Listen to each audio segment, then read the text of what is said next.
Assalamualaikum warahmatullahi wabarakatuh. Nama saya Nanda Nurul Aini dengan NIM 122230085 dari Prodi Teknik Biomatika. Pada video kali ini saya akan menyelesaikan tugas penilaian lahan dan properti. Di sini saya akan menjelaskan apa itu investasi, jenis-jenis investasi, dan lain-lainnya.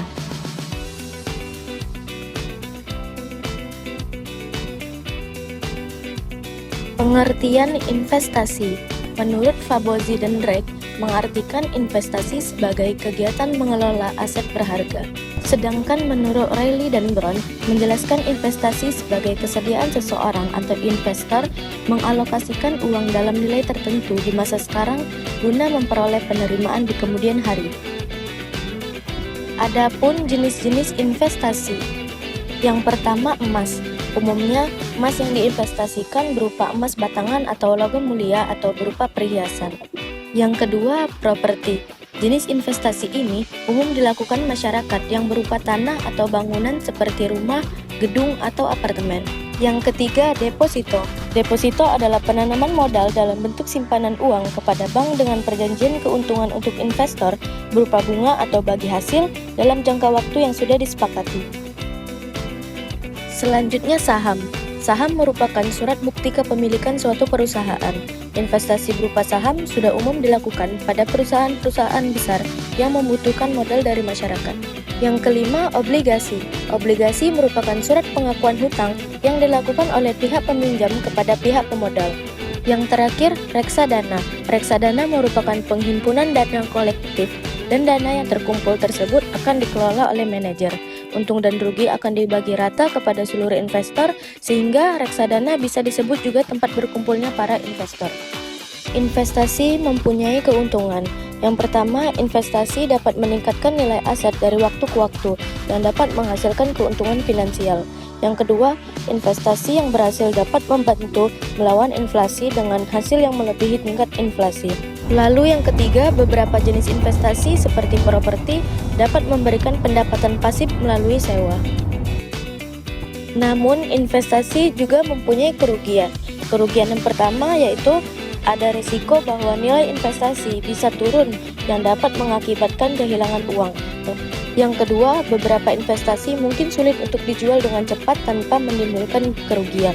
Yang ketiga, perubahan ekonomi, politik, atau faktor lainnya dapat mempengaruhi nilai investasi secara negatif.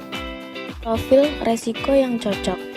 Menurut saya, dikarenakan saya dapat dianggap sebagai investor pemula, maka profil resiko yang cocok ialah profil resiko konservatif. Profil resiko konservatif cocok untuk investor pemula karena menawarkan investasi yang cenderung stabil dengan resiko yang rendah. Investor pemula dapat memilih instrumen investasi seperti deposito, reksadana pasar uang, atau reksadana pendapatan tetap yang memberikan tingkat resiko yang lebih rendah namun stabil. Dengan memilih profil resiko konservatif, investor pemula dapat memulai perjalanan investasi mereka dengan lebih sedikit resiko dan lebih stabil, sambil membangun pemahaman yang kuat tentang dunia investasi. Dengan demikian, profil risiko konservatif memberikan landasan yang kokoh bagi investor pemula untuk memulai perjalanan investasi mereka dengan lebih percaya diri dan minim resiko. Selanjutnya, jenis-jenis investasi properti. Yang pertama, investasi properti residensial. Yang kedua, investasi properti komersial. Yang ketiga, investasi properti melalui equity crowdfunding. Yang keempat, investasi properti melalui aktiva real. Investasi properti yang dapat dilakukan selain membeli properti secara langsung. Menurut saya, sebagai mahasiswa dan investor pemula, saya dapat melakukan investasi properti selain membeli langsung properti tersebut ialah investasi dalam platform crowdfunding properti yang memungkinkan saya untuk berinvestasi dalam proyek properti bersama-sama dengan memberikan dana untuk proyek tertentu dan mendapatkan pengembalian berdasarkan keberhasilan proyek tersebut. Selanjutnya, dapat pula menjadi agen properti atau mengelola properti milik orang lain.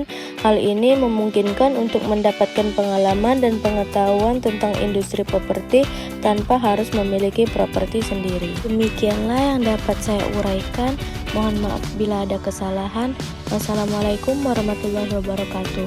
Terima kasih.